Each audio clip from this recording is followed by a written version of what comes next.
Jetzt. Line check, line check. Can you guys hear us? Hello, hello. Perfect, perfect. Welcome. This is the last Guitar Summit talk of the day. Thanks for showing up. Thanks for everybody who's joining the live stream. And thanks for joining us, Lari Basilio. My pleasure. Thank you guys for having me. Give it up, give it up. I'm so happy to be here. So, is this, it's not your first time at Guitar Summit, right? My first time at It's your Guitar first Summit. time? Yeah, I only have first timers here. All, like yesterday, today. First time. How do you like it so far? amazing, Yeah? incredible. So, I'm having a blast with all of you here, and to get to play for you guys, it's amazing. And you guys have an amazing event here. So, congratulations on Yeah. everything. It's Yeah. awesome. It's great. It's a lot more compact than other events. If you compare it to NAM, where you have to make like a lot of mileage to get from A to B, here you just change a couple of floors. It's fairly safe to say that you and a handful of other players have made a shift in the overall spectrum, introducing female players to to a thing that when I look back a couple of years, everything I saw on social was very male dominated. Let's face it. And yeah, you, as I said, you and a handful of others really changed that. And now you definitely inspired a lot of young female players to pick up a guitar, to practice, to become better. The question is, who inspired you? I have so many inspirations. And talking about female guitar players, I think Jennifer Batten was the first girl that I Yes. saw playing that Yes. like blew my mind. You know, her technique and um, the way she performs on the stage, incredible, incredible. For me, she's the queen of the guitar. Um, but of course, I grew up listening to Joe Satriani, Steve Vai, and the Timmons. And of course, I have some guitar heroes from Brazil as well, like Kiko Loureiro. Yeah. So many other influences. I love guys like John Mayer, Rich Kotzen, Oh Steve yeah. Lukather. So many different influences. So Many different styles as well. exactly, yeah. So, where did you? How did you go about practicing the guitar? I mean, first, well, let's start with the other question. You worked as a lawyer. You're originally a lawyer, and then became. When I saw that, I couldn't believe it. For how long did you practice law? I think it was like 1 year max. 1 year. Yeah, max. And then afterwards, you're like, no, I can't do it. So the whole story. My dad, he's a lawyer. Yeah. That's what he does for a living. But he's also a very musical guy. Okay. He loves, to play the guitar. He writes songs. He sings, and he was the one that taught me my first chords on acoustic guitar. But a little before that, I was having organ lessons. So Right. when I was like 4 years old, I already had a teacher at home teach me like my first chords and my first notes on the organ. So later, around 8, 9 years, my dad taught me my first chords on the acoustic guitar, Okay. and I immediately fell in love with the instrument, and I wanted to, stop the organ lessons and just play And the guitar. change the Yeah. guitar. Good choice. Good choice. So later, I started having lessons with some private teachers from my hometown, São Paulo. And my parents always supportive of everything, and it's because of them that I started having organ lessons, and I took some guitar lessons, but also I was influenced by my dad to go Right. to law school. Nice. And I was so unsure of my future. I don't know if my career was gonna work, and all of those questions in my head. So I go to the college. I went to law school, but I never stopped, playing the guitar, and I was doing both things during college. I was in a band. I was recording. It was crazy because when we get to that phase that we have a lot of tests and law school, you have to read so much. So at some point, it was like crazy, and some days I didn't have much time to practice. Um, but I tried to make the most of the little time that I had um, every day. Um, so I could never, you know, get this passion for music out of me. Yeah. So it was very, very present. I was writing my songs, um, and okay, I finished like school. I took the bar test. I You worked passed. for a year. Exactly. Yeah. I worked for a year, and as I said, I was doing both things at the same time. Hmm. And at some point, my career as a musician started, growing and taking Okay. off to the point that I had to choose because I wasn't having enough time like to do both at the same time. Okay. So it was at that point it was super easy to choose. Okay, I'm just gonna play the guitar right now. Okay. And then you went all in. Exactly. Yeah. Nice. So as far as approaching the guitar, uh, when you started to obviously started to improve, what was the approach? Was it a I'm going to play along with my favorites and then take it from there, or did you actually go and get like professional notation? What was your approach? That's a great question because um, for me, what I looking back now, I see that I never spend too much time learning other people's songs. Okay, that's interesting. Yeah, I Okay. always was trying to write something new, to do original stuff Hmm. since the beginning. So every time, of course, besides theory stuff, and of Yeah. course the foundation of the instrument that we need to know, scales and all that stuff, So you picked up some techniques. theory. Yes. Okay, good. And of course, I studied organ for so many years, and I think the theory that I learned from that lessons always helped me. It's a good preparation. Yeah. Yes. So, but in terms of uh, practicing, I would always try to create something. Okay. So since early on, I discovered like this passion for writing music, Hmm. especially instrumental songs. So Right. Okay. So it was more of a yeah, practicing is nice, but composing is nicer. so much fun. Okay. Yeah. However, you certainly practice enough that at some point, moving a little bit forward, you suddenly get an invitation from someone like Joe Satriani, who's one of your heroes, to participate in the G4 experience. How was that? Insane. Totally Insane. insane. Yeah. Uh, I mean, it's mind blowing. Yeah. Totally. I mean, one of my heroes.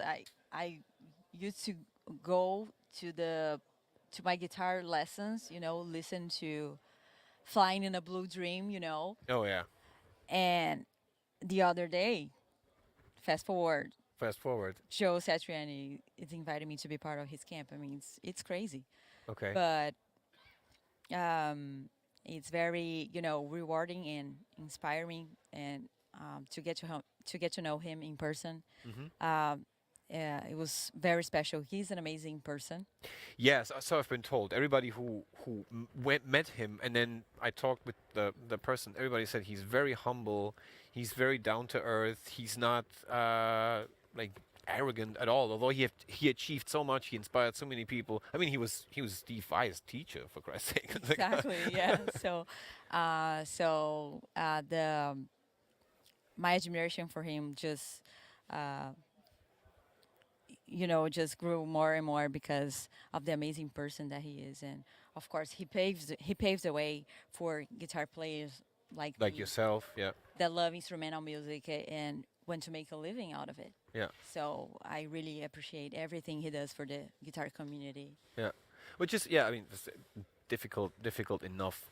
Instrumental music seems to be such a niche. I mean, it's there are not many people who are not into guitar who listen to instrumental music. I know a few, but it's not much. But yeah, I totally get the point.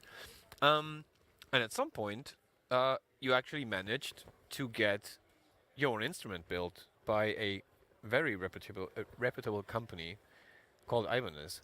Um, my question is, was that in the books from the start, like that they wanted to do a signature model, or was that something that, okay, here are some guitars for you, see if you like them, uh, become an artist of Ibanez, and then maybe along the line we look at how we can intensify the relationship.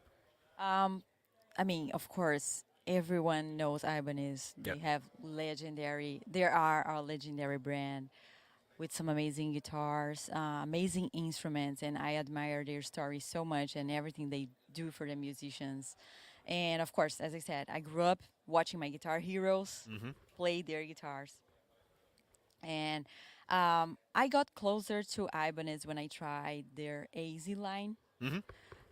I think that guitar is it changed the game in the industry. They really did an amazing job with those guitars. Mm-hmm. And when they showed me this guitar and um, a possibility of having my signature instrument based on this Yeah. model, which is the AZS model, uh, I had no doubt that I wanted to work with Ibanez for all the history and um, the connection that I felt with, you know, my heroes. Yeah. And I think the way I always saw my career, um, I think it was like a perfect match. And I'm so proud of this instrument. Yeah. Ibanez really brought to life my dream guitar. You know, How sorry, many? No, no, it's okay. How many? Did you go through several prototypes? How many iterations did it take, or did they knock it off out of the park right away?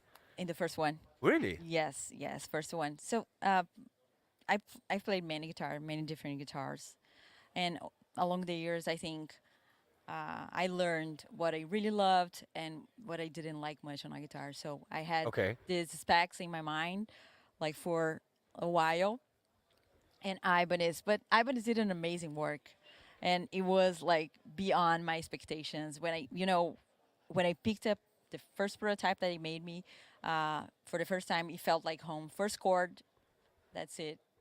I didn't change a thing. The color, even the color was perfect. The violet one, it was the first one. Even the color was just perfect. So I'm super proud to be working Apparently with they did an Ibanez. amazing job. Yeah. Yeah. So this is the white one, Yeah. LB1 WH. So the latest model features my signature pickups from Seymour Duncan. And one of my favorite features of this guitar is the compound fretboard radius. 9 to 12 9 to makes 12. Yeah. yeah makes the neck super comfortable to play, and it has the Goto hardware, so it's a very versatile instrument, and I love it so much. Yes. Yeah. I saw that. Yeah. You mentioned Samuel Duncan. I saw that video where you went to the custom shop and you met with. I forgot her name. She's there at MJ, MJ. Yeah. Of Brooklyn, course. yeah. MJ. Yes. Yeah. I saw that video. That looked like a lot of fun Oh man, that was another dream come true for me to have like MJ to to design the pickups. Yeah. exactly insane, insane. I mean, for me it's an honor to be working with Timur Duncan as well. They're amazing, and Yeah. Such a skilled person. She is yeah, yeah. unbelievable. Um, Going away a little bit from the nerdy side, what kind of music do you listen to these days? Maybe music that has an impact on you, music that maybe inspires you, maybe even music that kind of makes its way a little bit into your compositions. Uh, I have to say that nowadays I'm not a good music listener. Really? Yeah, I've been better.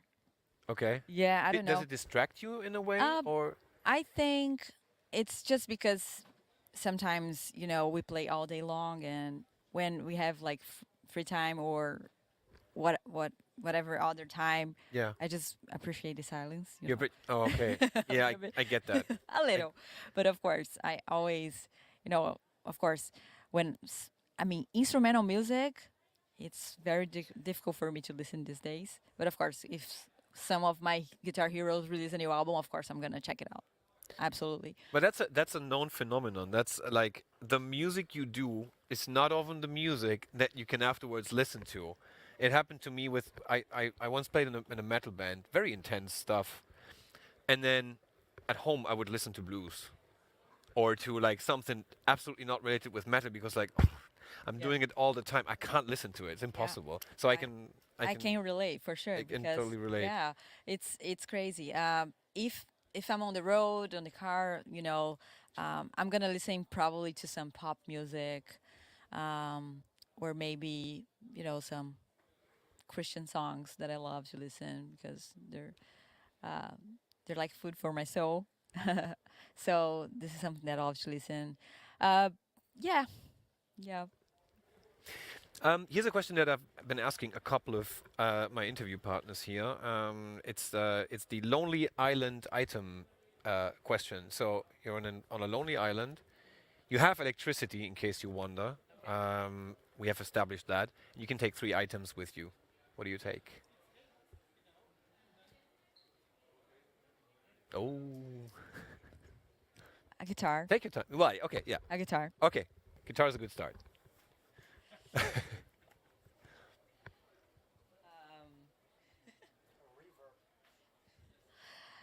An amp with reverb, Very good suggestion. Thank you very much. and my purple lipstick to match with my guitar, with my other guitar. That's it. 3 items. Perfect. That's 3 items. It's good items. Before we wrap this up, the question: what are your ongoing and future plans? What can we expect from you, maybe until the end of the year or next year? What's going on?